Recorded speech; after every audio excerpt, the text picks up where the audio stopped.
আসসালামু আলাইকুম। সংবাদে আপনাদের সবাইকে স্বাগত জানাচ্ছি। আমি ফিরোজ তোহা। শুরুতেই আরবে কেবলস সংবাদ শিরোনাম। পুরোদমে ইরান, ইসরায়েল এবং নিরীহ ফিলিস্তিনিদের মধ্যে ভয়াবহ যুদ্ধ চলছে হামলা পাল্টা হামলা। এরই মাঝে আমাদের হাতে এসে পৌঁছেছে এই যুদ্ধের সর্বশেষ গুরুত্বপূর্ণ সবথেকে তাজা আপডেট সংবাদ আপনাদের জানিয়ে দিব। প্রথমে জানাবো, দক্ষিণ গাজায় ইসরায়েলি সেনাদের গাড়ি বহরে ব্যাপক হামলা চালালো ফিলিস্তিনের স্বাধীনতাকামী যোদ্ধারা। গাজার দক্ষিণ অঞ্চলে ইসরায়েলি সামরিক বাহিনীর যানবাহনকে লক্ষ্য করে ভারী ভারী বিস্ফোরক ব্যবহার করে হামলা চালানোর দাবি করেছে ফিলিস্তিনি স্বাধীনতাকামী জিহাদ পিআইজে সশস্ত্র শাখা আল কুদস ব্রিগেড। আজ এক বিবৃতিতে গোষ্ঠীটি জানায়, খান ইউনুস শহরের উত্তর হাইওয়ে পাশে ইসরায়েলি সামরিক যান লক্ষ্য করে এই বিস্ফোরণ ঘটানো হয়েছে। এরপর জানাবো, ইরানের ৩০ সিনিয়র কমান্ডার ও ১১ জন পরমাণু বিজ্ঞানীকে হত্যার কথা জানালো ইসরায়েল। ইরানে হামলা চালিয়ে ৩০ জনের বেশি নিরাপত্তা বাহিনীর সিনিয়র কমান্ডার এবং ১১ জন সিনিয়র পরমাণু বিজ্ঞানীকে হত্যা করেছে ইসরায়েল। এর ফলে পরমাণু কর্মসূচি নিয়ে তেহরানের যে উচ্চ আকাঙ্ক্ষা ছিল তা হামলার মাধ্যমে পিছিয়ে দেওয়া হয়েছে। ইসরায়েলের সামরিক বাহিনীর একজন কর্মকর্তাই তথ্য নিশ্চিত করে গত ১২ দিনের সংঘাতে ইরানের কতটা ক্ষতি হয়েছে তা তুলে ধরে বার্তা দিয়েছে রয়টার্স।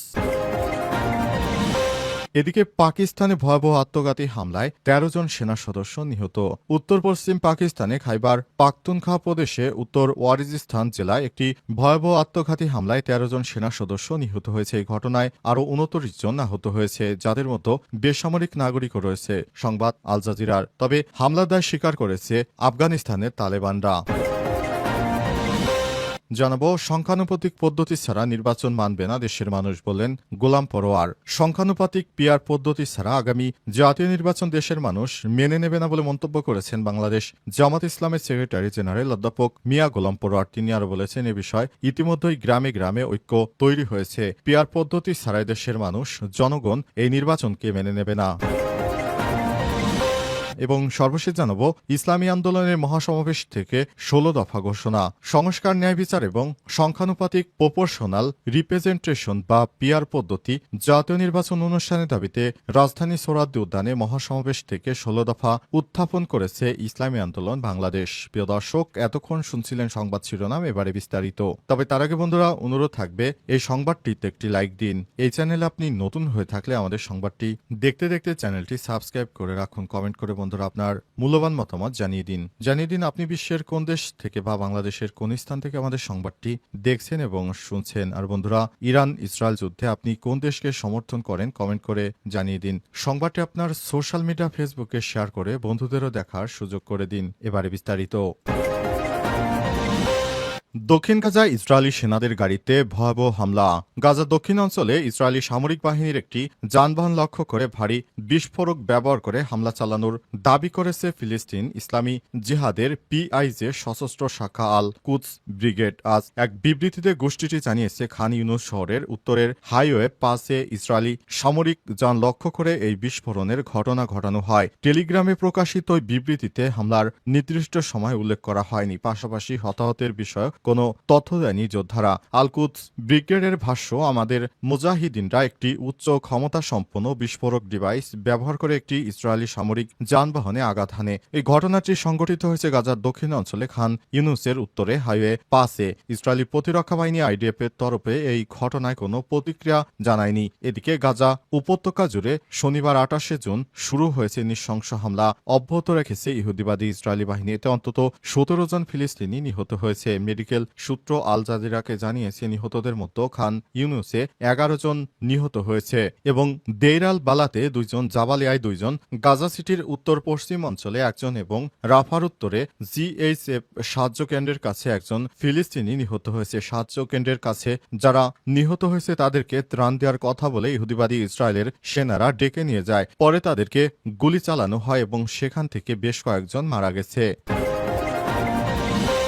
ইরানের ৩০ সিনিয়র কমান্ডার এবং ১১ জন পরমাণু বিজ্ঞানীকে হত্যার কথা জানালো ইসরায়েল। ইরানে হামলা চালিয়ে ৩০ জনের বেশি নিরাপত্তা বাহিনীর সিনিয়র কমান্ডার এবং ১১ জন সিনিয়র পরমাণু বিজ্ঞানীকে হত্যা করেছে ইসরায়েলের ফলে পরমাণু কর্মসূচি নিয়ে তেহরানে যে উচ্চ আকাঙ্ক্ষা ছিল তা হামলার মাধ্যমে পিছিয়ে দেওয়া হয়েছে। ইসরায়েলের সামরিক বাহিনীর একজন কর্মকর্তাই তথ্য জানিয়েছে, গত ১২ দিনের সংঘাতে ইরানের কতটা ক্ষতি হয়েছে তা তুলে ধরেন তিনি। খবর রয়টার্সের। মার্কিন যুক্তরাষ্ট্রের একজন স্বাধীন বিশেষজ্ঞ বাণিজ্যিক স্যাটেলাইটের ছবি বিশ্লেষণ করে দেখেছেন ইরানের চালানো ক্ষেপণাস্ত্রগুলোর মধ্যে মাত্র 30টি ক্ষেপণাস্ত্র ইসরায়েলের আকাশ প্রতিরক্ষা ব্যবস্থা ভেদ করে তেল আবিবে প্রবেশ করলেও এর মধ্যে মাত্র অল্প কয়েকটি দেশটির সামরিক স্থাপনায় আঘাত হানতে পেরেছে। স্যাটেলাইট ইমেজের বিশেষজ্ঞ সিএনএন কর্পোরেশনের সহযোগী গবেষণা বিশ্লেষক ডেকার ইভিলেট রয়টার্সকে বলেছেন, ইরান এমন কোনো ক্ষেপণাস্ত্র উৎপাদন করতে সক্ষম হয়নি যেগুলো নির্ভুলভাবে নির্দিষ্ট লক্ষ্যবস্তুতে আঘাত হানতে পারে। ইসরায়েল সামরিক বাহিনীর একজন সিনিয়র কর্মকর্তা বলছেন, গত 13 জুন হামলার প্রথম দিনে ইরানের আকাশ প্রতিরক্ষা ব্যবস্থা মারাত্মকভাবে ক্ষতিগ্রস্ত হয়েছে, ফলে তাদের জন্য পাল্টা হামলা চালানো কঠিন হয়ে পড়ে। ওই কর্মকর্তা আরও বলেছে, যুক্তরাষ্ট্রের মধ্যস্থতায় ইরানের সঙ্গে যুদ্ধবিরতি হলেও দেশটির 900 স্থাপনাকে লক্ষ্য করে হামলা চালানো হয়েছে। এর ফলে তেহরানে ক্ষেপণাস্ত্র উৎপাদন কেন্দ্রে ব্যাপক ক্ষয়ক্ষতি হয়েছে। ওই কর্মকর্তা আরও বলেন, হামলার মাধ্যমে ইরানের 90% ইউরেনিয়াম সমৃদ্ধকরণ ক্ষমতা গুড়িয়ে দেওয়া হয়েছে এবং এর মাধ্যমে ইরানের পারমাণবিক অস্ত্র তৈরির সক্ষমতাও অনেক পিছিয়ে গেছে। যদিও ইরান পারমাণবিক অস্ত্র তৈরির অভিযোগ অস্বীকার করে আসছে, তবে এই হামলায় ইসরায়েলকে ছেড়ে কথা বলেনি তেহরান। তেল আবিবের অত্যাধুনিক প্রযুক্তির আকাশ প্রতিরক্ষা ব্যবস্থা ভেদ করে তারাও ইসরায়েলের সামরিক স্থাপনায় ব্যাপক হামলা চালিয়েছে। ইরানের দাবি, এই হামলার মাধ্যমে তারা ইসরায়েলকে যুদ্ধবিরতি করতে বাধ্য করেছে। একটি ইহুদিবাদী ইসরায়েলি হামলায় ইহুদিবাদী ইসরায়েলের 900 স্থাপনাকে টার্গেট করে ব্যাপক হামলা চালিয়েছে। পাকিস্তানে ভয়াবহ আত্মঘাতী হামলায় 13 জন সেনা নিহত।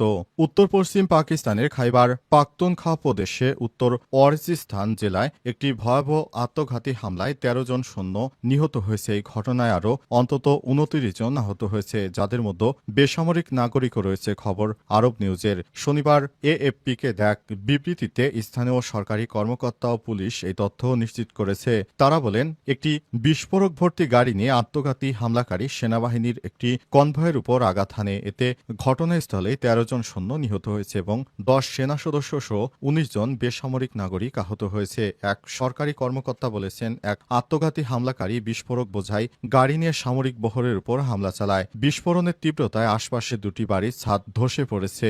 এই ঘটনার সময় ওই এলাকায় অবস্থানরত এক পুলিশ কর্মকর্তা জানান, ছাদের ধ্বংসস্তূপে চাপা পড়ে 6টি শিশু আহত হয়েছে। আহতদের তাৎক্ষণিকভাবে স্থানীয় হাসপাতালে ভর্তি করা হয়েছে। পাকিস্তান ভিত্তিক তালেবান গোষ্ঠী তেহরিকি তালিবান পাকিস্তান টিটিপি এর উপশাখা হাফিজ গুল বাহাদুর আর্মড গ্রুপ ইতিমধ্যে হামলার দায় স্বীকার করে বিবৃতি দিয়েছে। তালেবান আর পাকিস্তান সেনাবাহিনীদের মধ্যে মাঝে মধ্যে এই ধরনের সমস্যা হয়, তবে ধারণা করা হচ্ছে এ সমস্ত সন্ত্রাসী গোষ্ঠীর মদতদাতা ভারতের মদতপুষ্ট তালেবানের এই শাখাগুলি পাকিস্তানের সেনাবাহিনীকে লক্ষ্য করে হামলা চালায়। ইসলামী আন্দোলনের মহাসমাবেশ থেকে 16 দফা ঘোষণা। সংস্কার, ন্যায় বিচার এবং সংখ্যানুপাতিক প্রপোর্শনাল রিপ্রেজেন্টেশন বা পিআর পদ্ধতিতে জাতীয় নির্বাচন অনুষ্ঠানের দাবিতে রাজধানীর সোহরাওয়ার্দী উদ্যানে মহাসমাবেশ থেকে 16 দফা উত্থাপন করেছে ইসলামী আন্দোলন বাংলাদেশ। আজ সকাল 10টায় কোরআন তিলাওয়াতের মাধ্যমে সমাবেশের প্রথম পর্ব শুরু হয়। দুপুরে ইসলামী আন্দোলনের মুখপাত্র মাওলানা গাজী আতাউর রহমান মহাসমাবেশের ঘোষণাপত্র পাঠ করেন। মহাসমাবেশকে জুলাই অভ্যুত্থানের বর্ধিত অংশ ও আগামীর বাংলাদেশ নির্মাণে একটি গৌরবময় মাইলফলক হিসেবে উল্লেখ করা হয়েছে। ঘোষণাপত্রে বলা হয়, জুলাই অভ্যুত্থানের প্রত্যাশা বাস্তবায়ন, সুশাসন প্রতিষ্ঠা এবং স্বৈরতন্ত্র রোধে আমাদের সংস্কার প্রস্তাবনাগুলো সক্রিয় বিবেচনায় নিতে হবে। ঘোষণাপত্রে উত্থাপিত 16 দফা দাবিসমূহ হল: 1. সংবিধানে আল্লাহর উপর পূর্ণ আস্থা ও বিশ্বাস, রাষ্ট্র পরিচালনার মূল নীতিরূপে পুনঃস্থাপন। 2. সংসদের উভয় কক্ষে সংখ্যানুপাতিক পিআর পদ্ধতি নির্বাচন। 3. জুলাই সনদের ঘোষণা, শোষণমুক্ত রাষ্ট্র বিনির্মাণে জাতীয় ঐক্যমত। 4.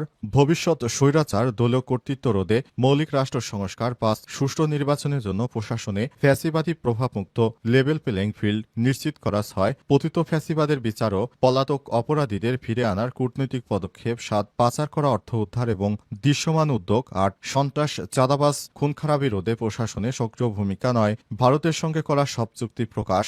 10. জাতীয় নির্বাচনের আগে সব পর্যায়ের স্থানীয় নির্বাচন করা। 11. দুর্নীতিবাজ, ঋণখেলাপি ও সন্ত্রাসীদের নির্বাচনে অযোগ্য ঘোষণা করা। 12. নির্বাচনের তফসিল ঘোষণার আগে গ্রহণযোগ্য নির্বাচনের পরিবেশ নিশ্চিত করা। 13. ঘুষ, দুর্নীতি, রাজনৈতিক হয়রানিমূলক মামলা বন্ধ এবং মিথ্যা মামলা প্রত্যাহার। 14. ইসলাম ও দেশের স্বাধীনতা, সার্বভৌমত্ব বিরোধী কর্মকাণ্ডে দ্রুত আইনিগত পদক্ষেপ গ্রহণ। 15. জাতীয় ঐক্য গড়ে তোলা। 16. রাষ্ট্রের সর্বস্তরে ইসলামের আলোকিত আদর্শ বাস্তবায়নের আহ্বান করা, অর্থাৎ সারা দেশব্যাপী ইসলামের সুমহান ছায়াতলে সবাইকে নিয়ে আসা।